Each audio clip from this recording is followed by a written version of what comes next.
حضرت مالک بن دینار 400 سال پہلے لکھتے ہیں، کہتے میں طواف کعبہ کر رہا تھا، کوئی وظیفہ پڑھتا، کوئی وظیفہ پڑھتا، ایک نوجوان دیکھا ہر چکر پہ درود شریف ہی پڑھ رہا، ہر چکر پہ درود و سلام، ہر چکر پہ درود و سلام۔ فرماتے ہیں میں نے بازو تھاما، اس کے 7 چکر پورے ہوئے تو میں نے نکال لیا، میں نے کہا تجھے اور کچھ نہیں آتا؟ کہتے کہنے لگا الحمدللہ، الحمد سے لے کر بناس تک سارا قرآن یاد ہے، تو پوچھ کیا پوچھنا چاہتا ہے؟ تو میں نے کہا تو ہر چکر پہ درود کیوں پڑھتا ہے؟ تو کہنے لگا جس سے کچھ ملے وہی کام کرنا ہے نا، اپنا نفع دیکھ کے چلنا ہے نا۔ تو میں نے کہا نفع کیا ہے؟ کہنے لگا آپ کو کیوں بتاؤں؟ تو میں نے کہا مجھے جانتے ہو میں مالک بن دینار ہوں۔ کہنے لگا حضور آپ نہ پوچھتے تو بتاتا نا، میں اپنے والد کے ساتھ حج کرنے آ رہا تھا، رستے میں پردیس میں پوزیشن خراب ہو گئی، ابا جی بیمار ہو گئے، مغرب کی نماز کے بعد اچانک ان کی طبیعت بگڑی اور وہ انتقال کر گئے، ایک میں ایک میرے والد، تیسرا شخص کوئی نہیں۔ کہتے ہیں بڑا پریشان، ایک میرے پاس لالٹین، ایک دیا، ایک روشنی کا بندوبست ابا جی کے چہرے کے قریب کیا تو چہرہ کالا سیاہ ہو گیا، رات بھی اندھیری، جنگل کا زمانہ، شالا پردیسی کوئی نہ تھی، ککھ جنا تو پارے۔ کہتے ہیں رستہ بڑی پریشانی، جب میرا کوئی بس نہ چلا تو ایک درخت کے ساتھ ٹیک لگا کے بیٹھ گیا، رونے لگا یا اللہ کو مہربانی کر۔ کہتے نظر نیچے تھی تو خوشبو آنے لگ گئی، خوشبو مہکی، ذرا میں نے آنکھ کھلی تو میں نے ایک نور چمکتا دیکھا۔ کہتے ہیں میرے قریب سے کچھ لوگ گزرے، لگا یوں کہ یہ زمین کے باسی نہیں، یہ دنیا کے رہنے والے نہیں۔ 5 لوگ گزرے، 4 ستارے تھے اور درمیان میں ایک آفتاب تھا۔ کہتے ہیں وہ گزرے، میرے قریب سے گزرے تو میں کھڑا ہوا، میں نے کہا کہیں جا رہے ہیں، ان کے ارد گرد نور ہی نور۔ کہتے ہیں میں حیران ہوا کہ میرے باپ کی میت کے قریب جا کے وہ کھڑے ہو گئے، ایک نور والے، ایک روشنی والے، ایک خوبصورت مکھڑے والے نے، جو ان چاروں کے مجھے سردار لگتے تھے۔ انہوں نے جیسے ہی میرے ابا جی کے چہرے سے نقاب ہٹایا اور پھر انہوں نے میرے والد کے چہرے پہ ہاتھ پھیرا، ظلمت کو ان کے نور نے کافور کر دیا، جس پر پڑی نظر اسے بھی نور کر دیا۔ بعد مرن دے مکھڑا میرا ہو جاوے جے تازہ، سمجھ لینا محبوب میرے نیان پڑھیا جنازہ۔ فرماتے چہرے پہ ہاتھ پھیرا تو میرے باپ کا چہرہ نورون علی نور ہو گیا۔ فرماتے ہیں وہ اوپر کپڑا دے کے دوبارہ پیچھے کی طرف پلٹے تو میں قدموں میں بیٹھ گیا۔ توجہ ہے آپ کی؟ کہتے میں قدموں میں بیٹھا، میں نے کہا اس پردیش میں، اس دکھ میں، اس تکلیف میں آنے والوں کون ہو؟ کہتے ان میں سے ایک چھوٹے قد والے نورانی چہرے والے بولے، کہنے لگے تو نہیں جانتے میں علی ہوں، یہ عثمان ہے، وہ ابو بکر ہے، یہ عمر ہے، اور تجھے پتا ہے یہ جو نورانی چہرے والے ہیں یہ اللہ کے محبوب ہیں، مدینے سے آئے ہیں۔ کہا اس غربت میں، تنہائی میں، اس دکھ میں میرے رسول پاک نے پیچھے رخ پھیرا، کہتے حضور نے سینے سے لگایا، فرمایا فکر نہ کرنا، سویرے فوجیں آئیں گی جنازہ پڑھنے، سویرے فوجیں آئیں گی، فکر نہ کرنا۔ کہتے میں قدموں سے لپٹ گیا، اتنی بھی جلدی کیا ہے، ذرا ٹھہر جائیے، ساری عمر گزار کے آئی ہے یہ گھڑی۔ میں نے کہا محبوبہ مہربانی فرمائی، کرم نوازی فرمائی، حضور اتنی بندہ نوازی کی آئے ہو تو سونیا بتاؤ تو صحیح، آخر میرے باپ میں کیا ایسا تھا کہ ان دکھوں میں آپ آئے اور آ کے نور علی نور کر گئے، روشنیاں بانٹ گئے۔ میرے مرنے پہ ہر سو شور مچ جائے گا، دیکھو گے کہنے الوداع سرکار خود تشریف لائیں گے۔ کہا اس موقع پہ الوداع کہنے آئے ہو؟ تو فرماتے ہیں حضور نے فرمایا تجھے پتا ہے تیرا باپ ہر لمحہ مجھ پر درود پڑا کرتا تھا، ہر گھڑی سلام بھیجتا تھا، اس نے عمر بھر مجھے بھلایا نہیں، اس نے مجھے نہیں بلایا تو میں اسے کیسے بھول جاتا، اس نے مجھے نہیں بلایا تو میں کیسے بھول۔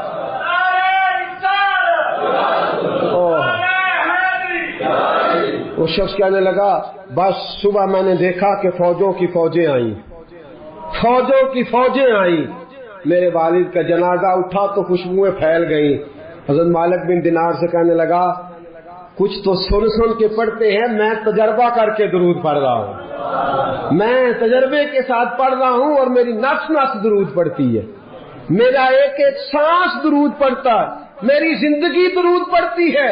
اور کہا مالک مجھے امید ہے کہ میں مر جاؤں گا تو میری قبر سے بھی درود و سلام کی صدائیں آئیں گی، میں وہ سنی ہوں جمیل قادری، مرنے کے بعد میرا لاشا بھی کہے گا صلاۃ و سلام۔ نبی کریم پر درود پڑھنا، یہ جو ہماری محفل ہوتی ہیں، مجالس ہوتی ہیں، یہ ساری محبت کو عروج دینے کے لیے ہوتی ہیں، یہ ساری چیزیں توانائی پیدا کرنے کے لیے ہوتی ہیں، روحانی قوت پیدا ہوتی ہے۔ محبت جو ہوتی ہے نا، محبت، میرے نبی پاک علیہ السلام نے فرمایا جو مجھ پر ایک بار درود پڑے گا اللہ 10 رحمتیں نازل فرمائے گا۔ خوشی ہوئی ہے نا آپ کو؟ اللہ تعالیٰ آپ کو خوش رکھے، آمین کہنا۔ اللہ کرے آپ چمک جایا کریں ایسی باتوں سے، جو موضوع میں نے چھیڑا ہے نا اس موضوع میں تو کھل جاتا ہے بندہ۔ کہا نبی پاک علیہ السلام نے فرمایا جو ایک بار درود پڑے اللہ 10 رحمتوں کا نزول فرماتا ہے، 10 گناہ معاف فرماتا ہے، 10 درجے بلند کرتا ہے۔ ایک حدیث میں فرمایا جو 10 بار پڑھے گا اللہ 100 رحمت نازل کرے گا، جو 100 بار پڑھے گا اللہ 1000 رحمت نازل فرمائے گا، اور ایک جگہ فرمایا جو 1000 بار پڑھے گا نا اللہ اس کی پیشانی پہ لکھ دے گا کہ یہ بندہ نفاق سے بھی بری ہے اور دوزخ کی آگ سے بھی بری ہے۔ یہ سارا ثواب گنوایا، یہ سارا درود پاک کا یہ ثواب گنوایا حضور نے۔ فرمایا درود پڑھو گے قیامت میں روشنی ملے گی، درود پڑھو گے قیامت کے اندھیروں میں تمہیں نور ملے گا، ثواب گنوائے۔ ایک حدیث میں کیا لفظ ہے؟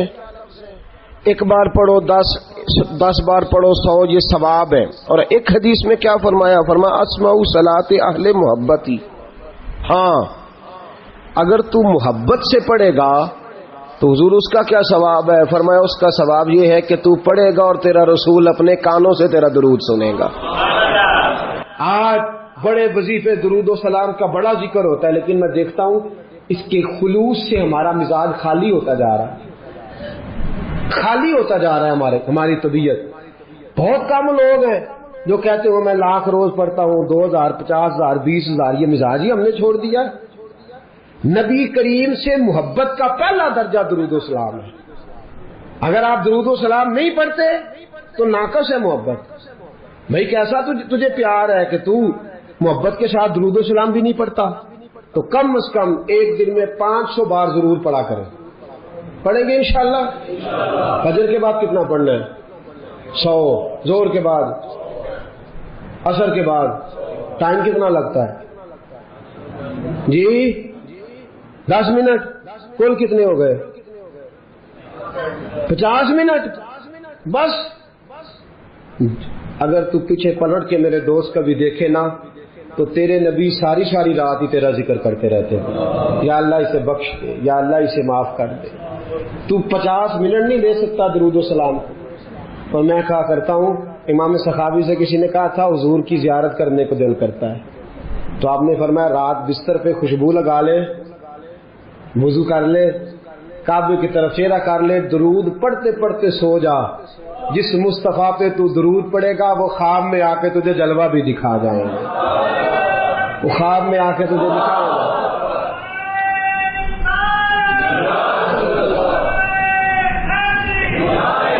علامہ اسماعیل حقی نے تفسیر روح البیان میں لکھا ہے قیامت کا دن غیبہ غیبی کا عالم نفسا نفسی پکارا جا رہا ہے، اعمال کھلنے لگ گئے۔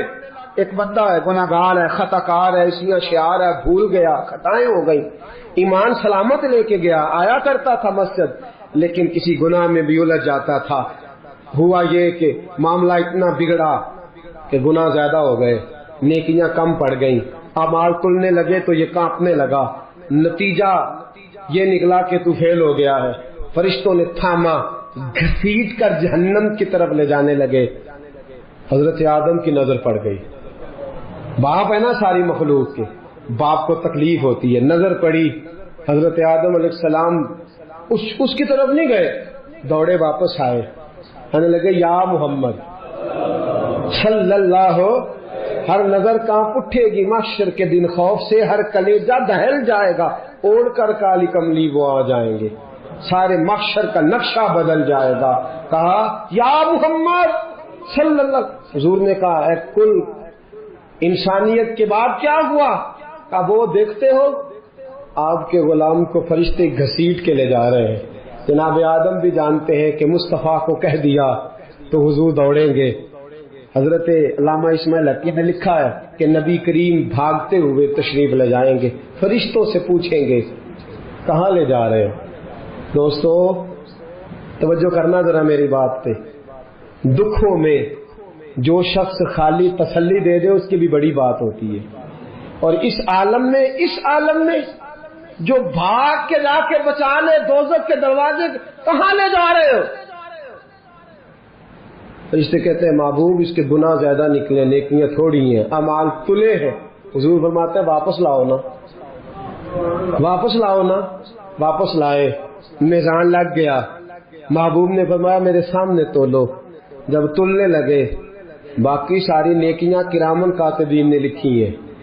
درود والی پرچیاں حضور نے سنبھال کے رکھی ہوئی ہیں. باقی نیکیاں کرامن کاتبین کے دفتروں میں ہیں. درود و سلام کی پرچیاں رکے میرے مصطفیٰ نے سنبھال کے رکھے ہیں.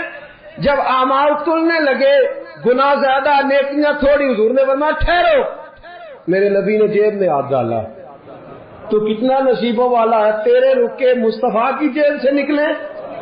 غور تو کرنا بھائی میرا کارڈ کسی کی جیب سے کسی کا کارڈ میری جیب سے نکلے تو کیا بات ہے. تیرے اور میرے نام کے رکے مصطفیٰ کی جیب سے جیب میں ہاتھ ڈالا. فرمایا یہ رکھو نا نیکیوں والے پلڑے میں رکھی کہ مصطفیٰ نے رکا دیا ہے یا عطا کر دیا ہے بے حساب نواز دیا ہے. فرشتے کہنے لگے سونے ہم تو مجبور ہو گئے یہ تو نیکیاں بڑھ گئی ہیں. حضور یہ تو پلڑا وزنی ہو گیا. چلو دوڑ جاؤ بلاؤ جنت والوں کو بلاؤ. پتا سارا ہے سردار نو کیتیاں دا پتا یہ پردہ چپایا ہی پلا ہو سی. پتا سارا ہے سردار نو کیتیاں دا. قدموں میں بیٹھ گیا پیر پکڑ لی کہ سونے میرے تو عمل ہی نہیں. پتا سارا جی حضور میرے تو عمل ہی نہیں تو یہ رکا کدھر سے آیا؟ حضور نے فرمایا فلاں مجلس میں تو بیٹھا تھا فلاں محفل میں تو بیٹھا تھا. تو نے میرا نام سنا تو نے میرا ذکر سنا تو نے میرا تذکرہ سنا تو تو نے پیار سے درود پڑھا.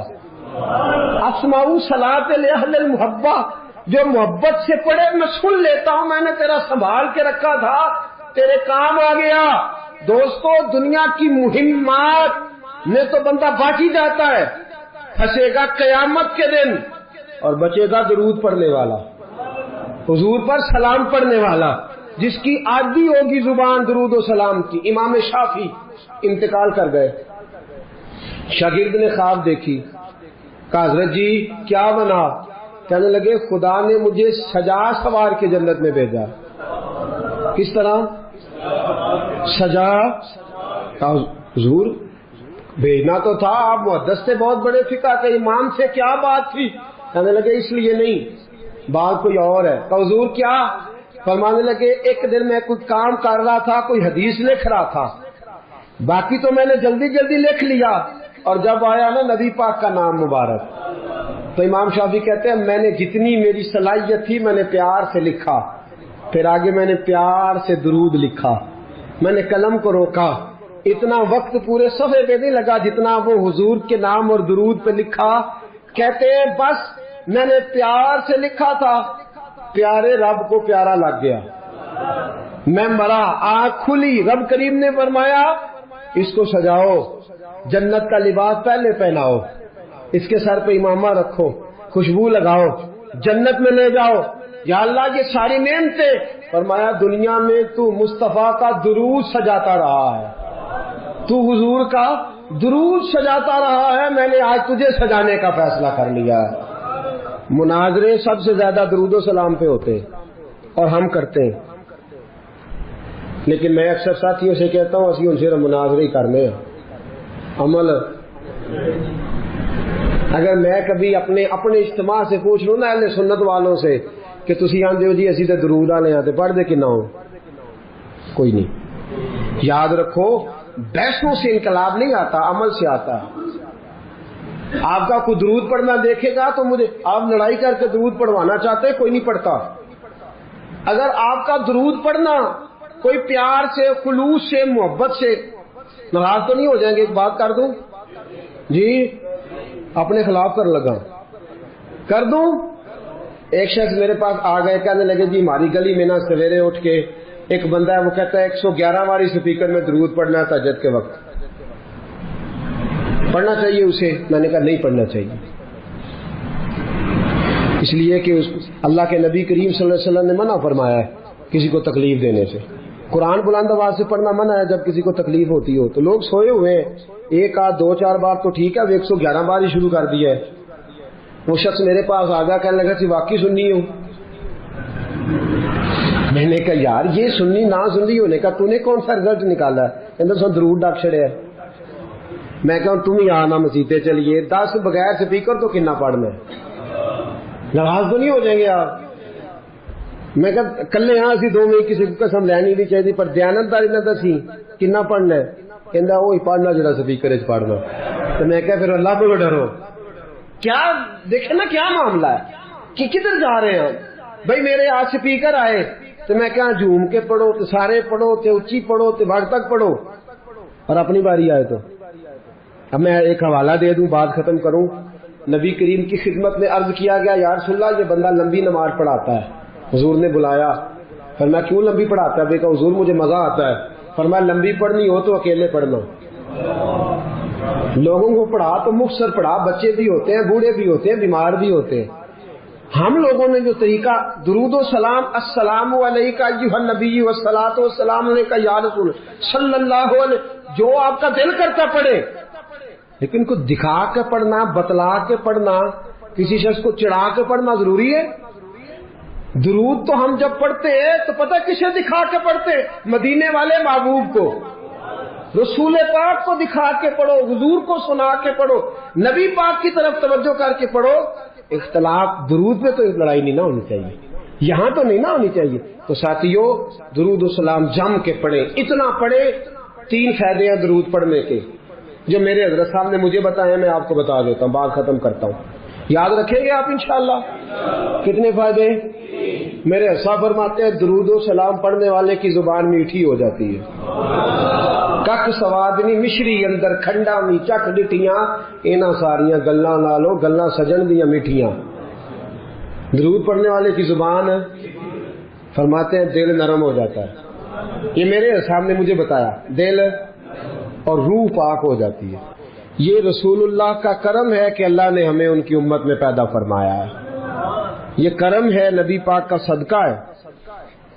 تو حضور کے احسانات تقاضا کرتے ہیں کہ نبی پاک صلی اللہ علیہ وسلم پر زیادہ سے زیادہ درود و سلام پڑھا جائے۔ پھر درود و سلام اللہ کی رضا بھی ہے، اللہ چاہتا ہے کہ میرے بندے میرے نبی پر درود پڑھے۔ درود و سلام نبی پاک صلی اللہ تعالی علیہ وآلہ وسلم پر اللہ کی رضا بھی ہے، اور خود نبی پاک کی بھی رضا ہے کہ لوگ ان پر درود پڑھیں۔ یہ جو سورہ احزاب کی آیت ہے نا، ان اللہ و ملائکتہ یصلون علی النبی، یہ اس کا شان نزول ذرا دیکھیے گا کیا ہے۔ پہلے تو لوگ مقابلہ کرتے رہے حضور علیہ السلام کے ساتھ، فکری مقابلہ جاری رہا، فکری۔ وہ کہتے تھے نہیں ایک خدا کیسے نظام چلا سکتا ہے، معاذ اللہ، ممکن ہی نہیں، زیادہ لوگوں کی ضرورت ہے، بت یہ وہ باتیں ہوتی تھی۔ پھر جب فکری اور علمی جگہ پہ ناکام ہو گئے تو پھر انہوں نے تلوار کی جنگ لڑنی شروع کر دی۔ بدر میں تلواریں لے کے آ گئے، احد میں تلواریں لے کے آ گئے۔ جب وہاں بھی ناکام ہوئے تو شخصی اعتراض، جب کوئی بندہ کسی شخص کی قوت کا، طاقت کا، علم کا جواب نہیں نہ دے سکتا، پھر وہ شخصی اعتراض کرتا ہے کہ انجدہ ہے تو بندہ ہی نہیں ٹھیک۔ اب یہ کیا ہے؟ شخصی اعتراض وہ لوگ کرتے ہیں جو بڑے نچلے طبقے کے لوگ ہوتے ہیں، چھوٹے ذہن کے لوگ، کسی کی ذات پر اعتراض کرنا، اس کی شخصیت کو مورد الزام ٹھہرانا، یہ چھوٹے لوگوں کی بات ہے، چھوٹے لوگوں کی۔ جب کسی شخص کو آپ چھوٹی بات کرتے دیکھیں نا تو سمجھے خود ہی بڑا چھوٹا ہے، جو بڑی بات کرنے والا ہوتا ہے وہ بندہ بڑا ہوتا ہے۔ کفار مکہ نے کیا کیا؟ شخصی اعتراض شروع کر دیے، نبی پاک پہ معاذ اللہ استغفر اللہ الزام لگانے شروع کر دیے۔ اب میں ان الزامات کی طرف نہیں جاتا، وہ درد کا ایک معاملہ ہے، وہاں اگر بات چھڑی جائے تو بڑی تکلیف دہ مسئلہ ہے۔ ایک بات صرف کرتا ہوں، ایک سب سے بڑا الزام یہ لگاتے تھے کہ حضور کی تو اولاد ہی کوئی نہیں، معاذ اللہ استغفر اللہ۔ پھر ایک بہت بڑا الزام یہ لگاتے تھے کہ انہوں نے 11 نکاح کیے ہیں، صرف 2 بیویوں سے اولاد ہوئی ہے، باقی جگہ پہ تو معاملہ ہی کوئی نہیں۔ پھر جب نبی پاک صلی اللہ علیہ وسلم نے کچھ مال غنیمت 5واں حصہ حضور کا تھا، تو وہ مال غنیمت کا 5واں حصہ حضور اپنے پاس رکھنے لگے، اس میں سے حضور نوازتے تھے غریبوں کو، مسکینوں کو، کہنے لگے پیسے آنے لگے ہیں تو انہوں نے بھی سمیٹنے شروع کر لیے۔ تو معاذ اللہ یہ الزامات، اب شخصی اعتراضات، ذات پر جب تنقید ہونے لگی تو حضور پریشان ہوئے۔ عام عزت دار آدمی کے بارے میں بھی کوئی شخص بات کرے تو اسے تکلیف ہوتی ہے۔ کائنات میں سب سے زیادہ عزتیں اللہ نے میرے نبی کو عطا فرمائی ہیں، کل کائنات کی عزتوں کے وارث رسول پاک ہے۔ ایک کونے میں مسجد نبی کے کونے میں روایت کے راوی حضرت ابو ہریرہ ہے، کہتے ہیں دونوں گھٹنوں کے اوپر یوں بازو لگا کے ان کے اندر سر رکھ کے حضور تشریف فرما ہے، مقدس آنکھوں میں آنسو کونے میں، اور نبی پاک نے جب چہرہ اٹھایا تو داڑھی مبارک سے آنسوؤں کے قطرے گرنے لگے۔ حضور کیا ہوا؟ کہا ابو ہریرہ دیکھ تو صحیح، کل یہ مجھے صادق اور امین کہتے تھے، کل یہ میرے نام کی مالا جپتے تھے، آج یہ مجھ پہ الزام لگانے لگے ہیں، ابھی جملے پورے ادا نہیں ہوئے۔